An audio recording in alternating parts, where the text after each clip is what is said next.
ప్రపంచంలో ఏ మారుమూల దేశంలో చూసినా ఇండియన్సే కనిపిస్తారు. అయితే మన భారతీయులు విదేశాల్లో కొన్ని శతాబ్దాల క్రితమే వలస వెళ్లారు. అలా వలస వెళ్లిన వారు అక్కడ జనజీవన స్రవంతిలో కలిసిపోయారు. ఆ దేశ అభివృద్ధికి తమ వంతుగా కృషి చేస్తున్నారు కూడా. అయితే ఇటీవల కాలంలో ప్రతి దేశంలో ఇతర దేశాల నుంచి వలస వచ్చిన వారిని తిరిగి వారి వారి దేశాలకు పంపించేయాలి అనే ఉద్యమం ఊపందుకుంది. ప్రధానంగా ఇండియన్స్ని లక్ష్యంగా చేసుకుని ఈ ఉద్యమాలు జోరందుకున్నాయి. అది అమెరికా కానివ్వండి, లేదా బ్రిటన్, లేదా ఆస్ట్రేలియా, ఏ దేశం తీసుకున్నా ఇండియన్స్ని దేశం నుంచి పంపించాలనే ఉద్యమం క్రమంగా ఊపందుకుంటుంది. ఇక ఆస్ట్రేలియా విషయానికి వస్తే అక్కడ కూడా క్రమంగా ఇండియన్స్ను సాగనంపే కార్యక్రమం ఇటీవల కాలంలో జోరందుకుంది.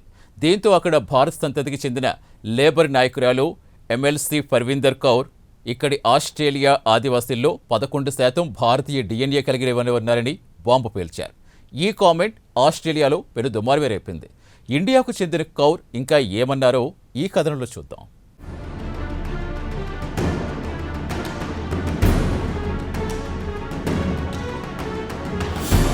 ప్రపంచంలోని పలు దేశాల్లో భారతీయులు పెద్ద సంఖ్యలో స్థిరపడ్డారు. అక్కడ జనజీవన స్రవంతిలో కలిసిపోయి అక్కడి ఆర్థిక వ్యవస్థను బలోపేతం చేయడానికి తమ వంతు కృషి చేశారు.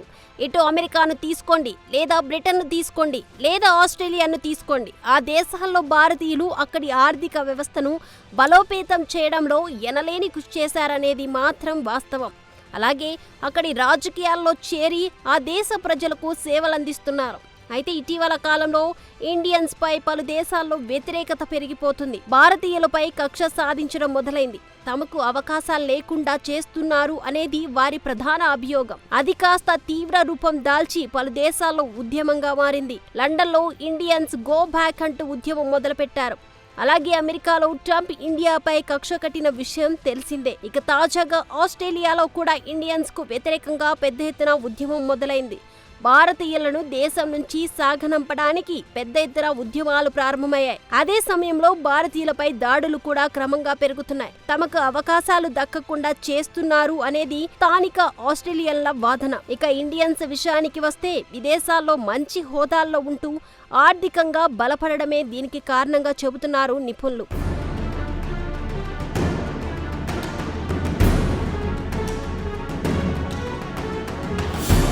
ఇక ఆస్ట్రేలియాలో భారత సంతతికి చెందిన ఎమ్మెల్సీ డాక్టర్ పర్వీందర్ కౌర్ ఆస్ట్రేలియాకు కనువిప్పు కలిగించే ప్రసంగం చేశారు. ఆస్ట్రేలియాకు చెందిన ఆదివాసీల్లో 11% ఇండియన్ డిఎన్ఏ ఉందని బాంబు పేల్చారు. ఈ నెల 9వ తేదీన ఆమె పార్లమెంటులో చేసిన ప్రసంగం దేశంలో పెను దుమారం రేపింది.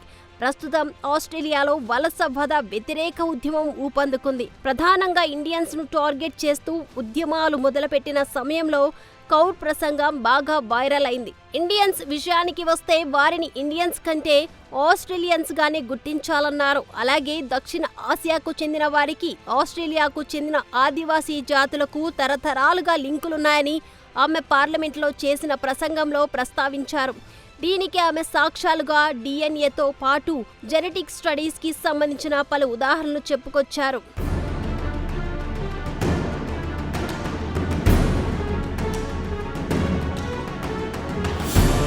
డిఎన్ఏ సాక్ష్యాల ప్రకారం చూస్తే ఇది ఏదో కొన్ని తరానికి సంబంధించింది కానే కాదు. సుమారు 141 తరాలు లేదా 4000 సంవత్సరాల క్రితానికి సంబంధించింది. కొన్ని వేల సంవత్సరాల క్రితమే ఆస్ట్రేలియా పెద్ద సంఖ్యలో వలస వచ్చారు. వారిలో తన దక్షిణాసియా కమ్యూనిటీ లేదా ఇండియన్ కమ్యూనిటీకి సంబంధించిన జెనెటిక్స్ లేదా జన్యువులు అక్కడ ప్రజలతో కలిసిపోయారని ఆమె వివరించారు. ఇక్కడి ఆదివాసీ ఆస్ట్రేలియన్లను తీసుకుంటే 11% ఇండియా నుంచి వలస వచ్చిన వారే ఉన్నారని, ఈ దేశానికి చెందిన మొదటి తరం వారికి జన్యువులు తీసుకుంటే, వారి డిఎన్ఏలు తీసుకుంటే అంతా భారతీయులే కావాలనుకుంటే దానికి సాక్ష్యాలు కూడా స్పష్టంగా ఉన్నాయని కౌర్ వివరించారు.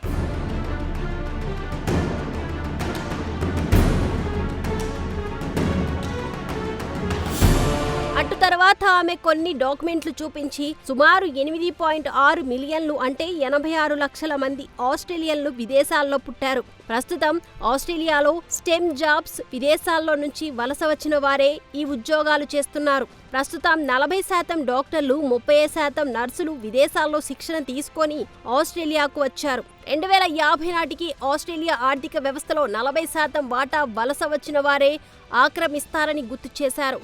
ఆస్ట్రేలియా ఆర్థిక వ్యవస్థను బలోపేతం చేసేది ఈ వలసవాదులేనని ఆమె వివరించారు. తాను పచ్చి నిజాలు చెబుతున్నాను. వలసవాదులు మీ ఆస్ట్రేలియాను లాక్కోవడానికి రాలేదు. మా ఆస్ట్రేలియాను మరింత బలోపేతం చేయడానికి వచ్చిన వారేనని కౌర్ వివరించారు.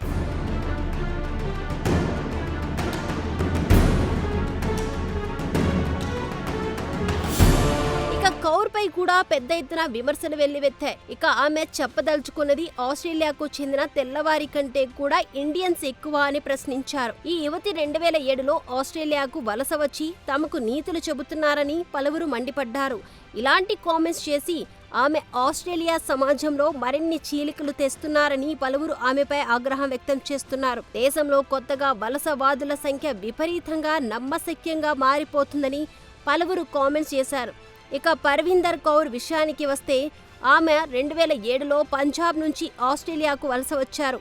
ఆమె అప్పుడు PhD స్కాలర్గా ఉన్నారు. అలాగే ఇక కౌర్ విషయానికి వస్తే ఆమె బయోటెక్నాలజిస్ట్ సైంటిస్ట్ కూడా.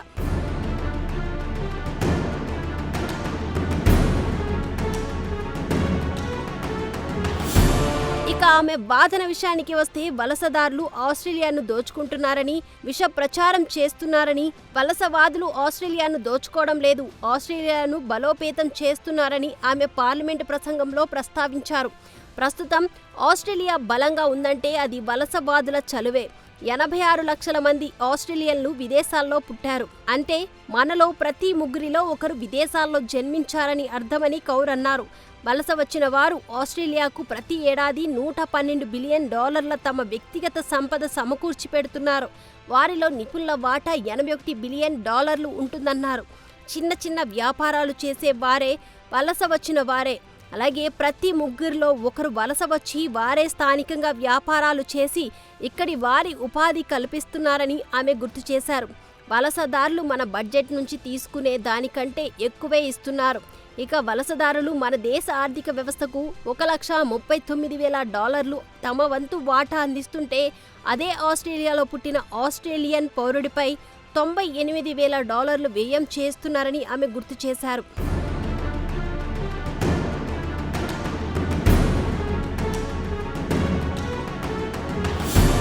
వలసవాదులు మనకు భారం కాదు, వారే మన పెట్టుబడి. 2018-19 ఆర్థిక సంవత్సరంలో వారే $20 బిలియన్ దేశ ఆర్థిక వ్యవస్థకు సమకూర్చారు. ఇది తాను ఏవో కాకి లెక్కలు చెప్పడం లేదు, దీనికి సాక్ష్యాలు కూడా ఉన్నాయి. వలసదారులు మన దేశానికి సంపద సృష్టిస్తున్నారు. ఆస్ట్రేలియా అంటే కేవలం తెల్లవారిలా కనిపిస్తే సరిపోదు, దేశ పురోభివృద్ధిలో కూడా మీ వాటా ఎంతో కొంత ఉండాలి కదా అంటూ స్థానిక తెల్లవారికి చురకలంటించారు. వలసవాదుల వల్లే ఆస్ట్రేలియా ఈరోజు ఈ స్థాయిలో ఉందన్నారు కౌర్. ఏడాది జూన్లో ఆమె పార్లమెంటుకు ఎన్నికయ్యారు.